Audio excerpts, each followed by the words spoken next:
Dalam beberapa bulan terakhir, kasus fraud seolah tidak pernah absen dari pemberitaan. Kasus pemalsuan laporan keuangan oleh startup e-fishery, mega korupsi hingga merugikan negara ribuan triliun di tubuh Pertamina, korupsi di Lembaga Pembiayaan Ekspor Indonesia atau LPI, hingga kasus korupsi dana iklan Bank BJB menjadi pendamping setia dari pemberitaan di media.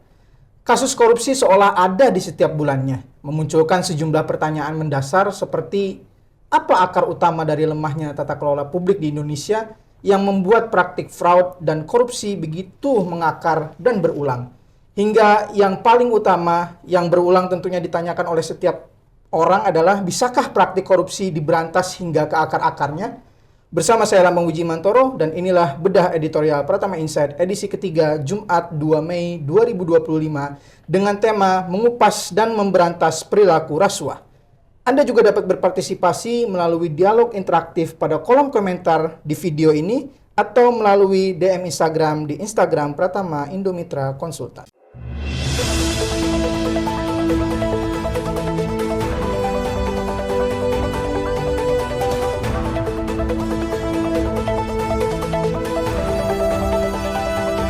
Pada pagi ini telah hadir bersama saya Senior Governance Analyst Pratama Institute for Fiscal Policy and Governance Studies, Dwi Purwanto. Selamat pagi Mas Dwi. Selamat pagi Mas. Ya, kabar baik Mas. Terima kasih ya udah diundang di program ini Mas. Baik, terima kasih sudah memenuhi undangan dari kami juga Mas Dwi ya. Ya, gimana Mas?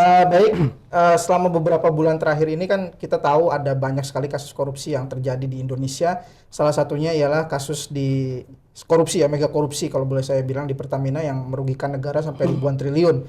Belum lagi kasus yang paling ramai belakangan ini yang lagi dibahas di media adalah pemalsuan laporan keuangan yang dilakukan oleh salah satu startup bernama e-fishery. Kalau menurut Anda nih Mas Dwi, kalau boleh saya simpulkan, seolah-olah praktek korupsi ini sudah sangat mengakar dan menjadi budaya nih. Kalau saya lihat ya, karena bukan sekali dua kali gitu ya kasus korupsi seperti ini terjadi gitu ya. Apalagi yang terbaru ini sampai ribuan triliun negara ruginya gitu kan.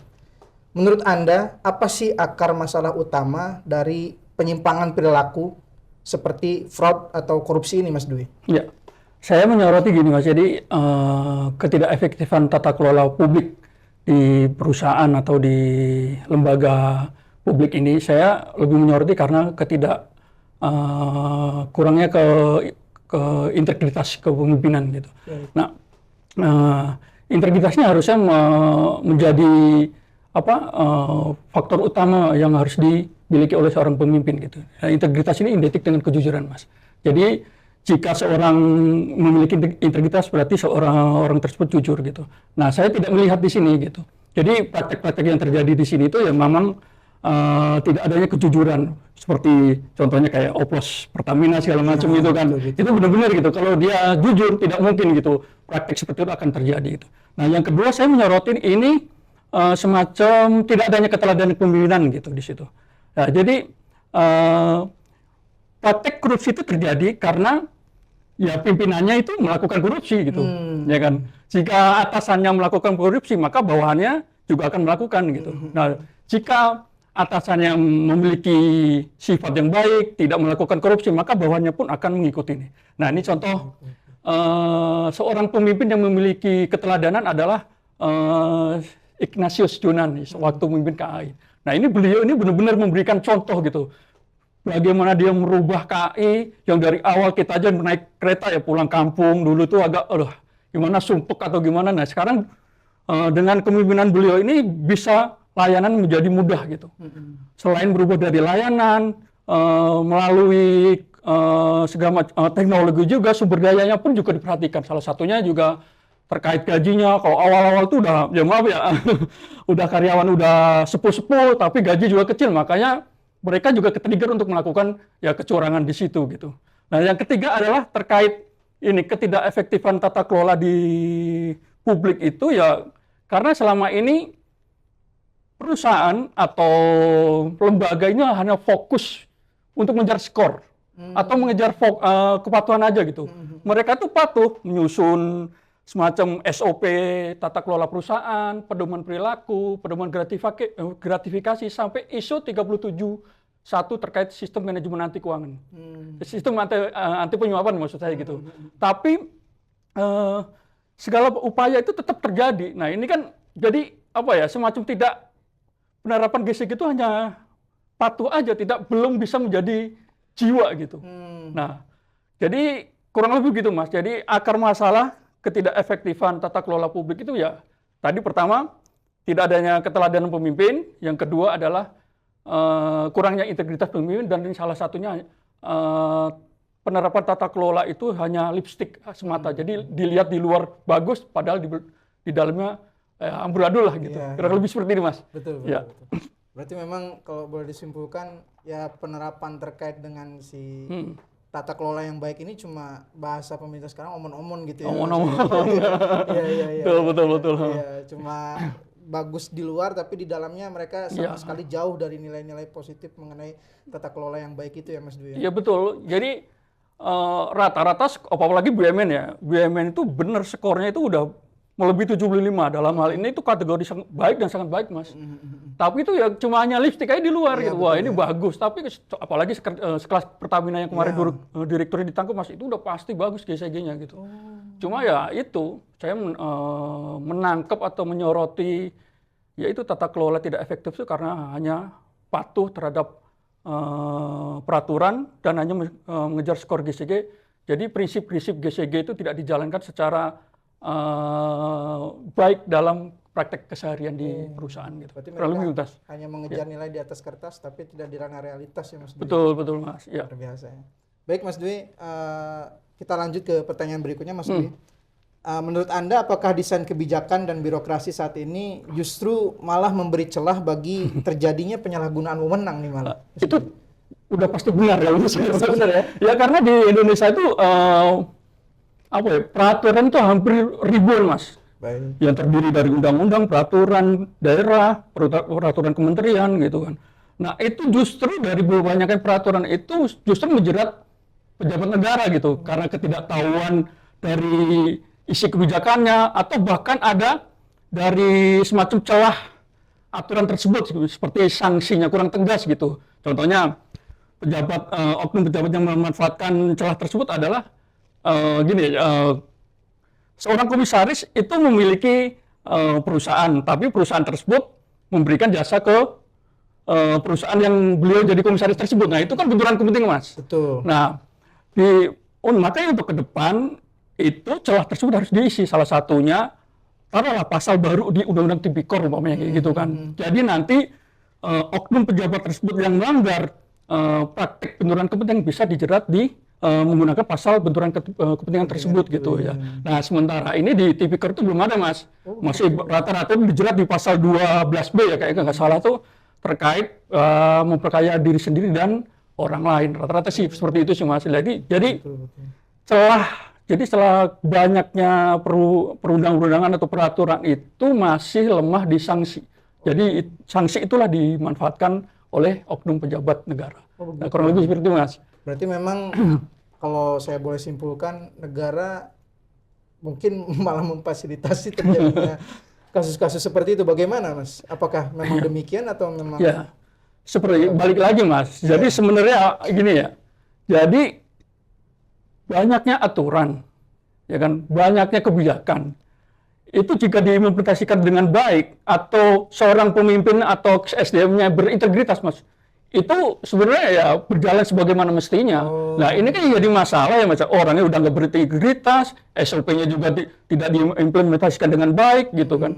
Nah makanya tadi pokok utama itu integritas dulu. Integritas ya, kalau orangnya integritas, jadi kalau orangnya berintegritas sia-sia, Mas. Jadi sistem sebaik apapun akan sia-sia juga gitu kalau SDM-nya tidak memiliki integritas. Betul.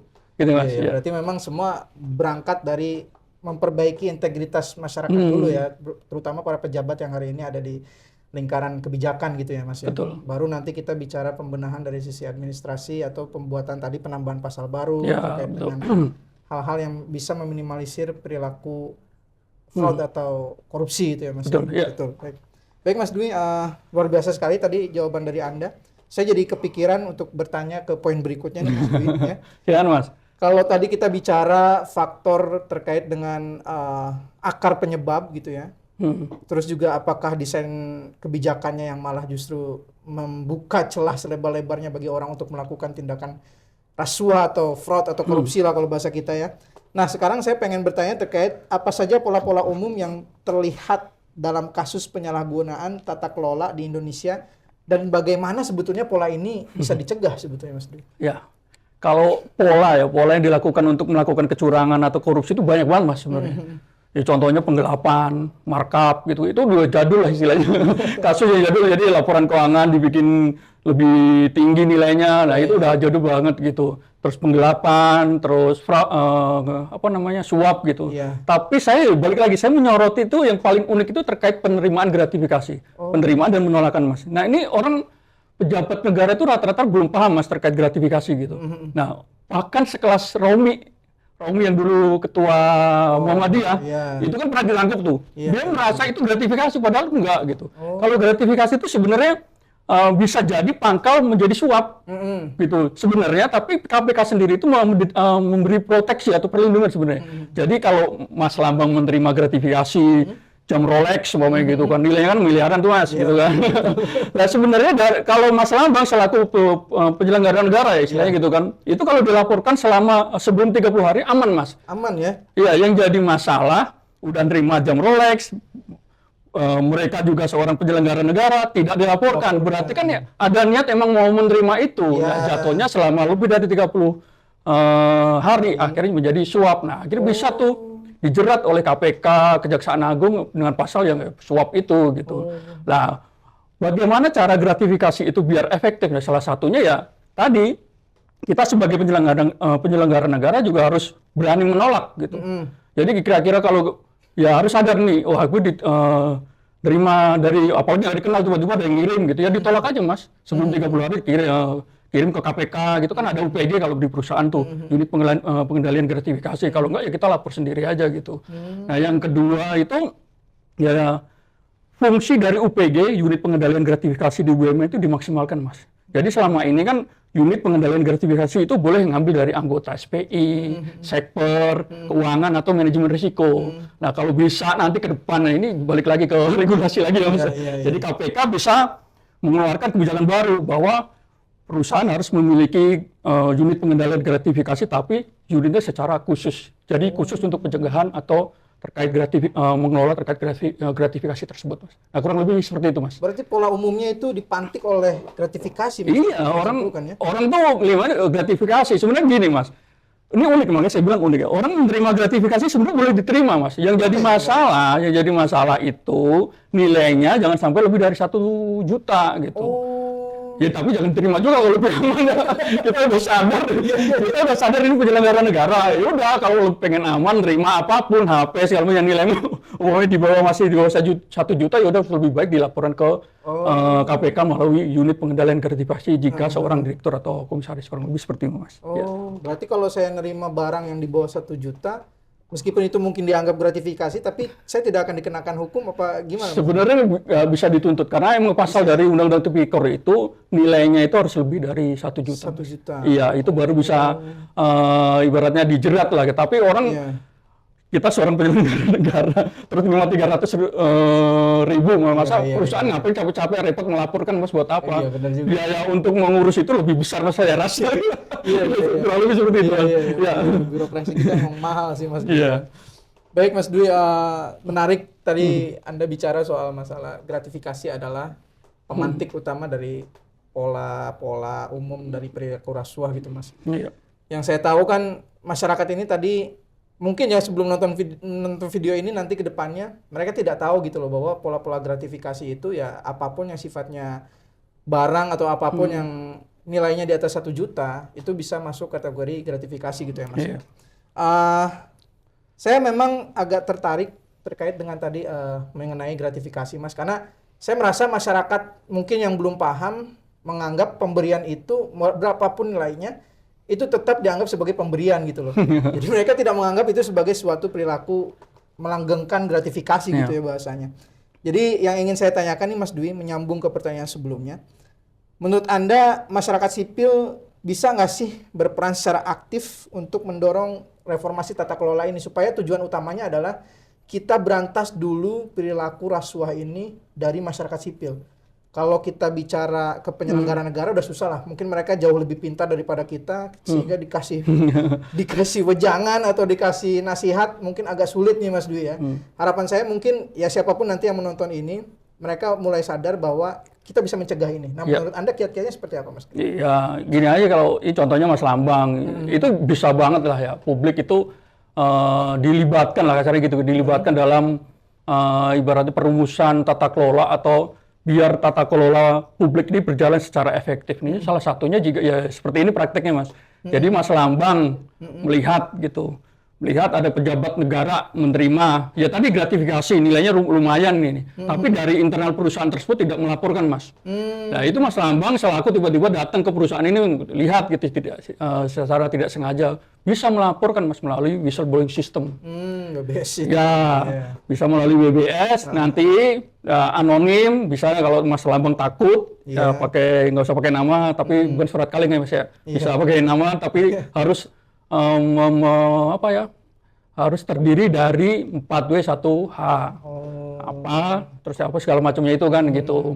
Nah tapi yang jadi masalah Mas, tapi WBS ini juga banyak banget kelemahannya di situ gitu. Orang juga kalau mau lapor kadang tidak lanjutin. Nah tadi biar efektif harusnya perusahaan juga menindaklanjuti laporan dari pelapor atau whistleblower tersebut gitu, walaupun sang pelapor itu tidak menggunakan namanya gitu. Nah selain itu efektifan terkait praktik WBS ini juga kadang perlindungan pelapor ini lemah Mas. Iya, kadang takut. Iya, orang takut di perusahaan gitu mau yang tiba-tiba ngelihat direksinya menerima gratifikasi nilainya lumayan lah gitu, berapa ratus juta, mau lapor kan ada atasan gue yang ada ntar gue ada serangan balik kayak main bola Mas. Itu rata-rata kayak gitu. Dan yang jadi masalah tuh kalau praktek yang tidak efektif gara-gara perlindungan whistleblower atau pelapor itu masih kurang. Nah sebenarnya kalau ke depan kalau bisa ya perusahaan itu lebih serius gitu. Salah satunya ya bisa benar-benar jika ada pelapor itu benar-benar dikawal gitu sampai mana kalau ada ibaratnya ada laporan balik dari si terlapor tersebut ya perusahaan harus menyiapkan pengacara pokoknya gitu kan. Terus ya ke depan kalau bisa jika laporan tersebut terbukti bisa mengembalikan uang negara itu kasih reward. Kurang lebih seperti itu sih Mas. Jadi kalau ditanya apakah publik bisa semacam tadi terlibat dalam praktik atau reformasi tata kelola ya sangat bisa Mas gitu ya. Kurang lebih seperti itu Mas. Jadi ini kurang lebihnya nanti bisa dikasih pertanyaan tambahan atau apa. Itu Mas. Memang kalau saya lihat memang ya masyarakat yang hari ini sadar untuk menolak perilaku rasuah justru malah tidak mendapatkan perlindungan gitu loh. Apalagi ketika kita bicara tadi Mas Dwi memberikan contoh di perusahaan gitu ya. Ya mental bawahan atasan relasi kuasa itu sangat kentara sekali gitu loh di kita itu. Jadi ya ketika atasan membuat kesalahan, bawahan seolah tidak punya keberanian untuk melakukan pelaporan atau apapun itu. Jadi memang pada akhirnya ya mendorong tata kelola yang baik memang harus juga melibatkan orang-orang yang punya ini ya Mas ya, dalam tanda kutip kekuasaan untuk buat peraturan gitu ya Mas ya. Betul. Itu kasus kayak gitu ya Mas. Jadi whistleblower itu pernah terjadi dulu di Sarina Mas, PT Sarina itu kan pernah ada ibaratnya sekelas manajer yang melaporkan seorang direktur gitu. Mereka itu nggak percaya. Jadi sistem yang ada di internal perusahaan itu ya, jadi nyebut nama boleh nggak? itu benar-benar nggak percaya gitu. Jadi prosesnya seorang manajer tersebut Mas melapor ke wartawan gitu. Wartawan akhirnya menindaklanjuti membuat tulisan, akhirnya bisa dijerat tuh direktur. Tapi yang terjadi apa Mas? Justru yang pelapor itu dikeluarkan karena merasa menjelekkan nama baik perusahaan gitu. Jadi benar-benar kalau bisa ke depan itu ya tadi itu perlindungan pelapor itu benar-benar harus dijalankan secara serius lah seperti itu Mas. Ya, baik Mas Dwi, luar biasa sekali tadi. Kalau saya simpulkan berarti memang ya bisa-bisa aja sebetulnya ya. Cuma memang balik lagi ya memang harus ada instrumen keadilan yang jelas gitu ya. Jadi setiap orang tuh harus punya perlindungan mau dia dari dari lingkungan kekuasaan yang di bawah ataupun yang di atas ketika memang ada perilaku rasuah ya ketika mereka melapor harus ada perlindungan gitu ya Mas Dwi ya. Iya. Betul. Baik Mas Dwi. Ke pertanyaan terakhir Mas Dwi. Iya. Ini pertanyaan yang sebetulnya sifatnya imajiner ya, ngebayangin gitu ya. Jadi kalau jika Anda diberi wewenang untuk membenahi sistem tata kelola secara menyeluruh, reformasi apa yang akan Anda prioritaskan nih Mas Dwi? Iya.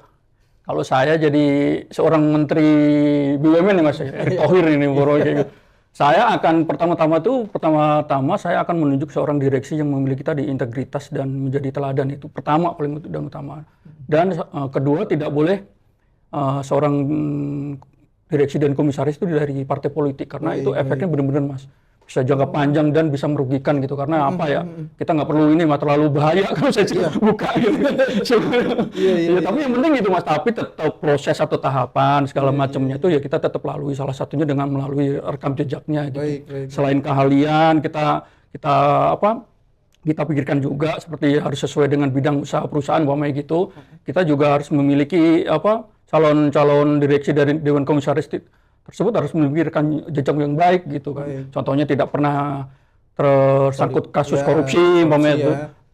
Terus kedua ya kita bisa lihat dari laporan LHKPN-nya gitu ya. LHKPN itu umpamanya pernah jadi direktur dari mana tuh kok tiba-tiba gajinya kok dari LHKPN bisa miliaran kan tanda tanya gitu. Pokoknya gaji cuma ratusan, nah itu kan bisa dilihat dari situ. Terus laporan pajaknya juga gitu. Nah yang paling unik itu terkait hobinya Mas. Ini benar-benar dia hobi itu kalau saya bisa Mas, karena contoh kasus dulu yang direktur utama itu benar-benar gara-gara hobi mereka, hobinya gitu, itu menyalahgunakan wewenang dia sebagai seorang direktur utama. Jadi menggunakan fasilitas. Jadi dia dari Inggris kalau nggak salah itu mengirim sepeda Brompton dan Harley Davidson dibawa ke Indonesia karena untuk memenuhi hobinya. Nah kurang lebih seperti itu Mas. Jadi tetap tahapan-tahapan dipenuhi. Tapi yang paling utama tadi Mas, saya tetap kalau umpama dikasih wewenang itu kan untuk mereformasi ya salah satunya tadi itu saya mengangkat direksi dan Dewan Komisaris yang memiliki integritas dan bisa menjadi keteladanan pemimpin. Ya tadi balik lagi ya Mas ya, sebaik apapun sistem gitu, jika kepemimpinannya atau SDM-nya tidak memiliki integritas itu akan sia-sia Mas. Ya kurang lebih seperti itu Mas. Baik, yang sangat luar biasa ya. Sebaik apapun sistem, kalau orang-orangnya tidak punya integritas sama aja bohong gitu ya Mas Dwi ya. Iya. Baik Mas Dwi, mungkin itu saja buat diskusi kita pada kesempatan kali ini Mas Dwi. Terima kasih banyak Anda telah hadir di studio dan ketemu lain waktu. Dan kita bisa berbincang lagi mengenai ini karena telah memberikan banyak insight yang luar biasa mengenai tema yang sangat menarik ini sebetulnya Mas Dwi ya. Karena ini sangat bertautan sekali dengan kita sebagai pekerja dan perilaku-perilaku seperti ini seolah memang membudaya gitu Mas Dwi ya. Harus ada orang-orang yang berani menyuarakan terkait dengan perubahan, harus ada orang-orang yang berani menyuarakan terkait dengan bagaimana rentetan kasus ini harus diputus. Terima kasih banyak Mas Dwi. Ya, sama-sama Mas. Ya. Dan itulah tadi perbincangan kami bersama Dwi Purwanto dalam Bedah Editorial edisi ketiga Jumat 2 Mei 2025 dengan tema mengupas dan memberantas perilaku rasuah. Mas Dwi, terima kasih. Ya, sama-sama Mas. Ya. Baik, jangan beranjak dari layar kaca Anda, karena setelah jeda pariwara berikut ini, Bedah Editorial Pertama Insight akan segera kembali dalam segmen editorial pilihan dengan pembahasan bersiap untuk penerapan standar pengungkapan keberlanjutan sesaat lagi.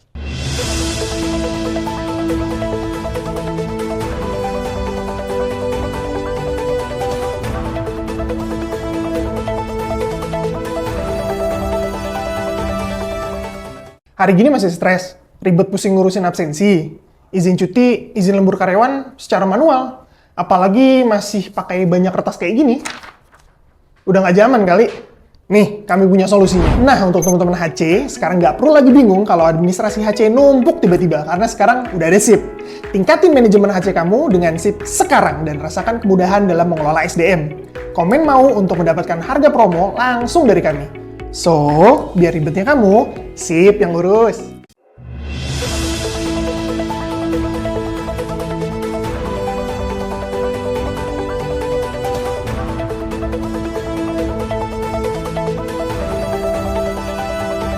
Terima Terima kasih Anda masih bersama kami dalam bedah editorial Pratama Insight edisi ketiga Jumat 2 Mei 2025.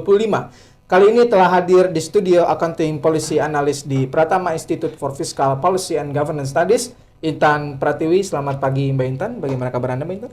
Selamat pagi Mas Lambang, Alhamdulillah baik. Baik, terima kasih sudah memenuhi undangan dari kami Mbak Intan.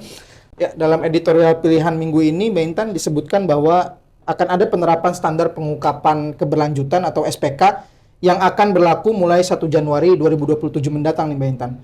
Nah, menurut Anda, apakah tenggat waktu tersebut terasa realistis mengingat adanya disparitas kesiapan antar perusahaan yang ada di Indonesia nih Mbak Intan?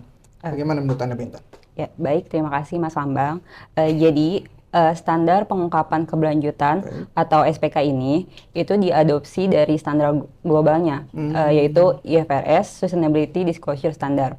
Nah, kita lebih kenal dengan IFRS S1, S2. Kalau di globalnya sendiri, standar ini mulai disusun dari November 2021, lalu di tahun berikutnya di Maret 2022, mereka merilis exposure draft-nya. Dan pada Juni 2023, mereka menerbitkan standar ini dan kemudian mulai berlaku pada 1 Januari 2024. Nah, kalau di Indonesia sendiri, jadi IAI juga mulai mengadopsi standar ini dimulai dari awal 2024 dan di akhir 2024 mereka membentuk exposure draft-nya juga seperti standar globalnya. Kemudian akan mulai berlaku pada 1 Januari 2027 seperti yang tadi disebutkan. Nah, kalau kita lihat dari standar globalnya dan standar yang mulai diadopsi di Indonesia itu kurang lebih timeline-nya hampir sama, sekitar 3 tahun sejak standar disusunkan. Nah, jadi 1 Januari 2027 ini bukan akhir, tapi merupakan awalan gitu ya. Yang nantinya akan ada pemantauan untuk evaluasi dari implementasi penerapan standar ini. Terutama untuk laporan yang terkait dengan iklim dan sebagainya, itu kan masih perlu dipantau gitu kan. Nah, jadi dari 2027 sampai 2029 ini adalah masa transisi. Jadi akan mengukur atau mengevaluasi sejauh mana ekosistem pelaporan di Indonesia. Nah, tentu saja kan tadi disebutkan kalau adanya disparitas antara perusahaan kecil dan perusahaan yang lebih besar tentunya. Nah, kalau perusahaan besar kan pasti akan cenderung lebih siap secara ini untuk penerapannya. Tapi untuk perusahaan kecil pasti banyak tantangan yang akan dihadapi. Nah, oleh karena itu, kalau di negara lain yang sudah menerapkan standar ini, itu biasanya akan dilakukan penerapan bertahap. Jadi penerapannya ini akan disesuaikan dengan ukuran perusahaannya, dengan jumlah karyawannya, atau bagaimana adanya kewajiban dari standar ini untuk diterapkan.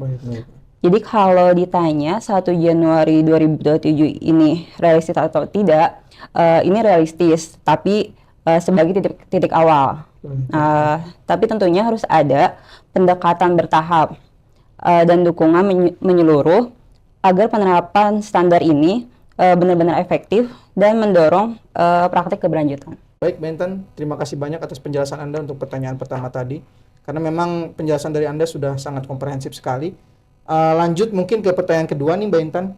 Tapi sebelum ke pertanyaan kedua, kalau boleh saya tadi amati ya, terkait dengan apa yang Anda jelaskan, berarti sebetulnya realistis aja ya sebetulnya penerapan ini diterapkan di 2027 Mbak Intan ya. Dengan beberapa tadi yang Anda sebutkan bahwa ya 2027 ini sebetulnya bukan akhir dari si penerapan ini, maksudnya bukan memang langsung diterapkan di 2027, tapi memang persiapannya sudah ada sejak tahun-tahun sebelumnya gitu ya Mbak Intan, termasuk di tahun ini sebetulnya kan sudah ada persiapan ke arah penerapan SPK tadi Mbak Intan.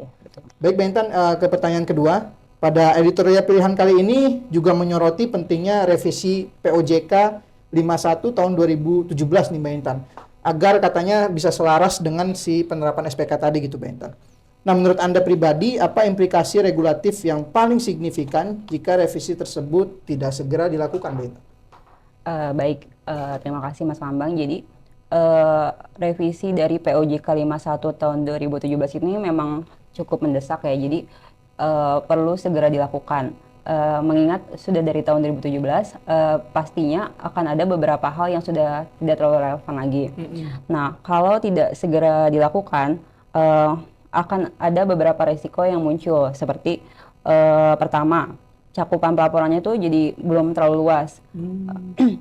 Kalau kita lihat sekarang di POJK 51 itu masih sangat terbatas ya terkait isi lingkungan dan sosialnya. Nah, sementara standar pengungkapan keberlanjutan atau SPK ini dia kan sudah mengadopsi standar internasional. Jadi mewajibkan pengungkapan untuk hal yang lebih luas lagi seperti pelaporan terkait iklimnya, tata kelola dan keberlanjutannya yang lebih luas gitu. Nah, kalau POJK 51 ini tidak direvisi, jadi perusahaan itu akan bingung gitu kan. Jadi harus mengikuti yang mana gitu. Mengikuti peraturan yang sudah tidak relevan atau harus mengikuti perkembangan standar global yang baru gitu yang mulai diadopsi oleh IAI. Nah, kedua ada resikonya ketertinggalan. Jadi ketika negara-negara lain sudah mulai mengadopsi standar ini untuk laporan keberlanjutan mereka, nah kalau misalkan kita tidak segera merevisi itu dalam suatu aturan, maka kita akan tertinggal gitu kan. Nah, sementara ekspektasi di pasar global itu tuh ada tuntutan dari investor asing untuk menerapkan laporan keberlanjutan dengan standar ini gitu. Jadi pasti akan terjadi ketertinggalan. Nah, kemudian kalau kita lihat juga di POJK 51 itu ada terkait verifikasi independen atau assurance. Nah, jadi laporan keberlanjutan ini harus diverifikasi agar lebih kredibel. Nah, kalau di POJK 51 itu masih bersifat jika ada. Jadi jadi belum mandatori kan. Nah, itu kalau kita lihat di SPK yang terbaru ini harusnya nanti akan membuka peluang bagi asuransi ini akan jadi kewajiban. Jadi memang perlu revisi peraturan POJK ini agar selaras dengan standar yang ada gitu. Nah, kalau misalkan hal ini tidak segera dilakukan, ya tadi, jadi beberapa resiko yang akan muncul. Jadi kita tidak bisa memenuhi tuntutan global. Oh begitu ya, berarti memang udah ada tuntutan dari dunia internasional untuk segera menerapkan si SPK ini ya. Cuma kalau boleh saya simpulkan ada kendala dari sisi peraturan gitu ya, Iya, betul. Gitu ya, Mbak Intan. Berarti memang inilah urgensi dari revisi POJK ini ya untuk memenuhi tuntutan global tadi supaya si penerapan SPK ini sejalan dengan apa yang sudah distandarkan oleh internasional gitu ya, Mbak Intan. Iya, betul.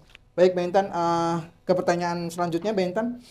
Dalam konteks sumber daya manusia kan disinggung juga tuh di bagian editorial pilihan pada edisi sekarang gitu ya, Mbak Intan, ya, menyambung dengan tadi terkait dengan si SPK ini. Di editorial menyarankan bahwa harus ada pengembangan sertifikasi keahlian nih, Mbak Intan. Nah, menurut Anda apakah cukup hanya dengan sertifikasi nih, Mbak Intan? Atau memang perlu ada reformasi kurikulum pendidikan akuntansi misalnya atau bisnis secara menyeluruh gitu, Mbak Intan? Bagaimana pandangan Anda, Mbak Intan? Baik, menurut saya sertifikasi ini kan jatuhnya lebih ke jangka pendek ya. Jadi kalau yang dibilang kita perlu reformasi kurikulum, ya karena reformasi kurikulum ini untuk jangka panjang kan. Nah, kalau kita lihat di kampus-kampus di Indonesia itu terkait mata kuliah sustainability report atau laporan keberlanjutan itu belum banyak gitu kan. Jadi hanya beberapa kampus yang sudah ada mata kuliah wajib terkait laporan keberlanjutan. Nah, kalau misalkan adanya reformasi ini, kan kita bisa mewajibkan. Jadi setiap kampus yang jurusannya akuntansi atau bisnis itu wajib memilih mata kuliah ini dan tersedia gitu di kampusnya. Nah, di IAI sendiri ada namanya IAI Kompartemen Akuntan Mendidik. Nah, itu bisa kolaborasi gitu. Jadi antara akademisi dengan asosiasi profesi untuk melakukan reformasi terkait kurikulum ini. Nah, kalau untuk IAI-nya secara umum itu bisa sih untuk menurut saya ya, untuk melakukan sertifikasi terkait laporan keberlanjutan ini, tentunya dengan standar yang baru. Nah, jadi ada 3 hal untuk penguatan SDM ini. Satu, sertifikasi atau pelatihan untuk kebutuhan jangka pendek. Yang kedua, reformasi kurikulum supaya lulusan akuntansi itu punya kompetensi terkait keberlanjutan. Baik. Nah, yang ketiga itu adanya kolaborasi antara kampus dan IAIKPD gitu, yang Kompartemen Akuntan Mendidik, agar dunia profesi dan dunia pendidikan itu selaras gitu. Selaras, ya. Nah, iya, itu menurut saya. Baik, Mendon. Terima kasih untuk jawaban dari pertanyaan ketiga tadi. Saya tadi agak ke-trigger di awal, Anda menyampaikan memang disparitas terkait penerapan SPK ini ada ya, apalagi kita bicara di perusahaan kecil ya, dengan sumber daya yang terbatas, tentunya penerapan SPK ini menjadi tantangan tersendiri bagi kelompok bisnis kecil gitu ya, Mbak Intan ya. Nah, di editorial pilihan juga menyinggung terkait dengan perusahaan kecil itu menghadapi tantangan yang besar dalam menyusun laporan keberlanjutan. Nah, saya ingin bertanya kepada Anda, menurut Anda, apakah Anda melihat adanya peran khusus dari negara atau ya mungkin pemberian insentif fiskal yang seharusnya diberikan nih, Mbak Intan, untuk membantu mereka dalam tanda kutip supaya mereka punya sumber daya lebih untuk menerapkan si SPK ini, Mbak Intan? Bagaimana, Mbak Intan? Ya, baik. Jadi kalau dibilang ya, kan saya di artikel memang menyebutkan terkait hal itu. Kalau kita tarik lagi ke belakang, penerapan standar akuntansi keuangan sendiri gitu ya, itu juga kan diadopsi dari standar internasionalnya, IFRS-nya. Nah, itu juga mengalami beberapa tantangan gitu dalam penerapannya, seperti dari SDM-nya, dari internalnya yang belum memadai gitu kan, sistem pelaporannya. Nah, apalagi untuk standar pengungkapan keberlanjutan ini kan, pasti akan juga menghadapi tantangan yang serupa. Nah, kalau ditanya peran khusus negara untuk keberlanjutan ini, saya rasa memang negara perlu ya untuk berperan. Tapi kalau ditanya untuk insentif fiskal, kayaknya belum sampai ke arah sana. Jadi kalau misalkan, jadi begini, kalau negara hanya memberi insentif fiskal untuk perusahaan yang menyusun laporan keberlanjutan, itu nanti akan berfokus pada laporan keberlanjutan saja. Jadi belum tentu sebenarnya si perusahaan itu menerapkan hal-hal terkait keberlanjutannya. Jadi ya udah, yang penting bikin laporannya gitu kan. Nah, itu kalau misalkan seperti itu nanti akan timbul greenwashing. Jadinya hal-hal yang sebenarnya tidak dilakukan oleh perusahaan, tapi seolah-olah mereka melakukannya gitu terkait keberlanjutannya.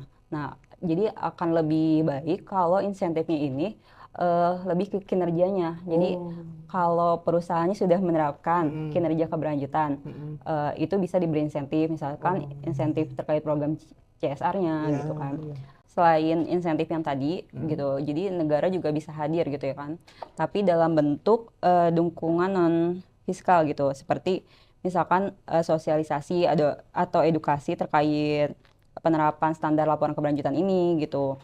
Khususnya untuk perusahaan kecil dan menengah gitu, yang belum familiar lah dengan standar ini. Bisa juga pemerintah itu memberikan pedoman teknis yang sederhana gitu. Jadi bisa lebih dipahami oleh perusahaan kecil. Dan ke depan mungkin IAI sebagai penyusun standar itu bisa membuat standarnya tuh secara khusus gitu untuk perusahaan kecil saja gitu. Jadi lebih sederhana. Nah, kalau misalkan kita bisa ambil contoh perusahaan besar misalkan seperti Telkom. Mungkin mereka memang sudah mampu untuk menerapkan standar ini. Jadi kalau kita lihat di laporan keberlanjutannya Telkom, itu dia sudah mulai mengadopsi IFRS S1, S2 ke dalam laporan keberlanjutannya. Nah, karena kalau kita lihat Telkom itu kan memang perusahaan besar gitu kan. Jadi dari segi kesiapan, itu pasti akan jauh lebih siap dibandingkan perusahaan-perusahaan kecil. Nah, bisa juga kita benchmark ke negara lain. Misalkan gimana sih negara-negara yang sudah mengadopsi standar ini, kan pasti perusahaan kecilnya juga mengalami tantangan serupa. Nah, itu gimana cara mereka untuk mengatasi hal ini? Kita juga bisa benchmark ke sana.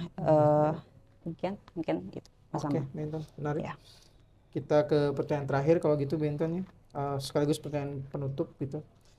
Ketika SPK ini berhasil diterapkan secara luas nih Benton, indikator apa yang menurut Anda paling mencerminkan keberhasilan dari implementasinya di Indonesia, Ben? Baik, menurut saya indikator apa gitu yang paling mencerminkan keberhasilannya? Eh, Pertama mungkin seberapa banyak perusahaan gitu. Jadi peningkatan jumlah perusahaan yang menyusun laporan keberlanjutan. Tapi ini bukan sekedar jumlah saja ya, tapi dari segi kualitasnya juga. Jadi apakah laporan yang disusun itu meningkat dan sesuai dengan standar yang ada gitu. Oke. Jadi antara kuantitas dan kualitasnya harus tetap terjaga gitu. Baik. Nah, kedua, bagaimana apakah setelah diterapkannya ini, menurut saya dari segi asuransinya gitu, Baik. apakah si laporan keberlanjutan yang disusun ini benar-benar kredibel.